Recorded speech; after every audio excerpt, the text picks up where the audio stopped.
Reason voice நேயர்களுக்கு அன்பான வணக்கங்கள். மெட்ராஸ் மேட்னி இந்த திரைப்படத்துடைய திரை விமர்சனத்தை இப்போ நம்ம பார்க்க போகிறோம். மெட்ராஸ் மேட்னி திரைப்படத்தில் சத்யராஜ், காளி வெங்கட், ஜார்ஜ் மரியன், ரோஷினி மற்றும் பலர் இந்த படத்தில் நடிச்சிருக்காங்க. இந்த படத்துக்கு இசை பாலசரங்கன், கதை திரைக்கதை வசனம் எழுதி இயக்கி இருப்பவர் கார்த்திகேயன் மணி. இந்த படத்துடைய கதை என்னங்க? மெட்ராஸ் மேட்னி அப்படின்னு சொல்லும் போதே உங்களுக்கே தெரிஞ்சிருக்கும். ஒரு மெட்ராஸ் சம்மந்தப்பட்ட ஒரு கதை.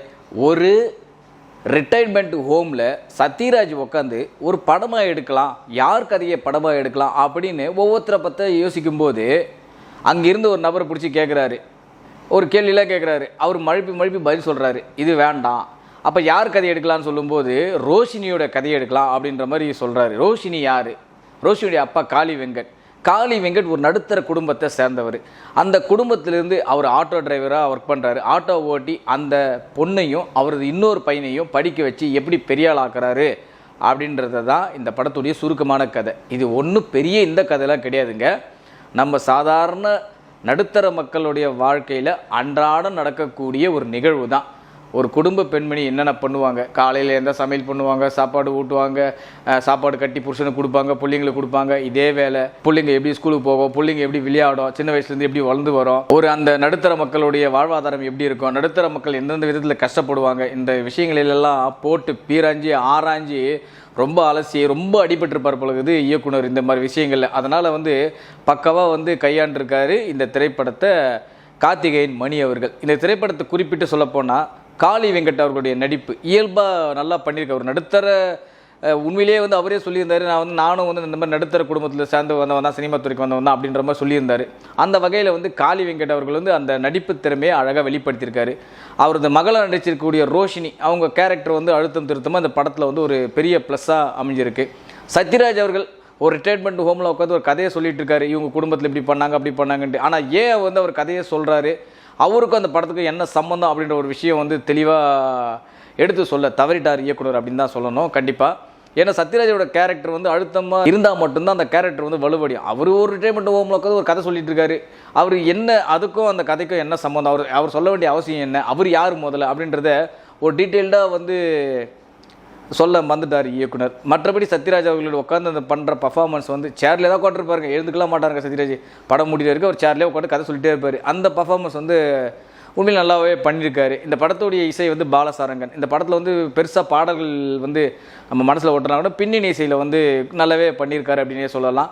பொதுவாக எப்படின்னா இதெல்லாம் நடுத்தர குடும்பத்தில் இருக்கவங்க உண்மையிலே ரசிக்கக்கூடிய ஒரு கதைக்களமாக தான் இந்த படத்தை இயக்குனர் அமைச்சிருக்காரு. ஆனால் அந்த அமைத்து இருக்க விதத்தில் கொஞ்சம் கமர்ஷியல் வேல்யூ, கொஞ்சம் காமெடி இதெல்லாம் கலந்து எடுத்திருந்தாருன்னா இது இன்னும் ஒரு சூப்பரான படம், நடுத்தர மக்கள்லாம் ஈஸியாக யூகிக்கக்கூடிய ரசிக்கக்கூடிய ஒரு படமாக அமைஞ்சிருக்கும் அப்படின்றது தான் எல்லாருடைய கருத்து. பட் அதிலேயே கோட்டை விட்டாருன்னு தெரியல.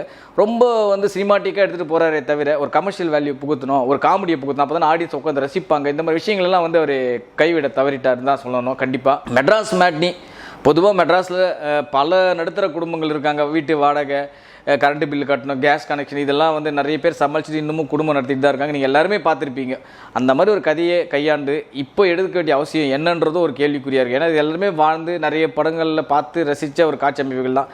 ஆனால் திடீர்னு ஏன் இந்த கதையை கையில் எடுத்தார் அப்படின்ற ஒரு விதத்துலையும் கேள்வி கேட்க தோணுது. இருந்தாலும் கதையை கையில் எடுத்தால் கூட அதை அழகாக வடிவமைத்த விதத்தில் இயக்குனரை பாராட்டலாம். இன்னமும் பல மக்கள் இந்த மாதிரி நடுத்தர மக்கள் இன்னமும் கஷ்டப்பட்டுட்டு தான் இருக்காங்க. தங்களுடைய பிள்ளைகளை படிக்க வைக்கிறதுக்கு, வீட்டு கடன் அடைக்கிறதுக்கு, வீட்டுக்கு தேவையான விஷயங்களை வாங்கி போடுறதுக்கு, இந்த மாதிரி விஷயங்கள்லாம் எவ்வளோ கஷ்டப்படுறாங்க அப்படின்றத அதெல்லாம் பக்காவே கையாண்ட விதத்தில் உண்மையிலே இயக்குனர்களை பாராட்டலாம். என்ன ஒன்று, இந்த படத்தை அப்படியே ஒரு 2.5 மணி நேரம், 2 மணி 20 நிமிஷம் தான் படம். அந்த 2 மணி 20 நிமிஷம் ஓடக்கூடிய இந்த படத்தை இன்னும் ஒரு மெருகேற்றி கொஞ்சம் ஒரு கமர்ஷியலாக கிளிக் பண்ணி கொடுத்துருந்தாங்கன்னா ஒரு குடும்பஸ்தன் மாதிரியோ இல்லை ஒரு டூரிஸ்ட் ஃபேமிலி மாதிரியோ இன்னும் பெரிய லெவலில் கொஞ்சம் வெற்றி பெற்றிருக்கோம் அப்படின்றது என்னுடைய தனிப்பட்ட கருது. அந்தளவுக்கு மெருகேற்றாக விட்டது தான் இந்த படத்தில் ஒரு மைனஸ்னு கூட சொல்லலாம். மொத்தத்தில் எப்படி இருக்குது மெட்ராஸ் மேட்னின்னா, நம்ம அழகாக நம்ம நடுத்தர குடும்பத்தில் இருக்க எல்லா மக்களும் போயிட்டு எவ்வளோலாம் கஷ்டப்படுறான் பாடுறா அப்படின்ற மாதிரி விஷயங்களை யோசிக்கக்கூடிய விதத்தில் அமைச்சிருக்காரு. அது மட்டும் இல்லாமல் ஒவ்வொரு குடும்பத்துலேயும் ஒன்றா உட்காந்து நம்ம